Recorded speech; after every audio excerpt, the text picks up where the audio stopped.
Hello everyone, welcome back to GearUpWindows. In this video, I will show you how to export bookmarks from the Vivaldi browser on Windows 11 and Windows 10. Exporting your bookmarks is useful if you are switching to another browser, reinstalling Windows, or simply creating a backup of your favorite websites. So let's get started. First, open Vivaldi browser. Next, click on the menu icon.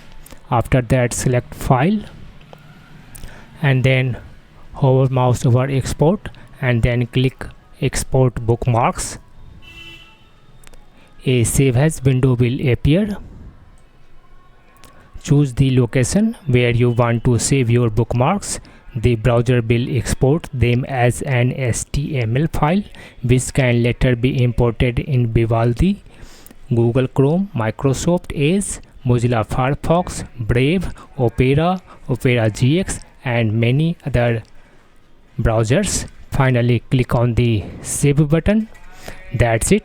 Your Vivaldi bookmarks have been successfully exported. You can now keep this file as a backup or use it to import your bookmarks into another browser whenever you need. If you found this video helpful, please like, share and subscribe to GearUpWindows for more Windows and browser tutorials. Thanks for watching and I will see you in the next video.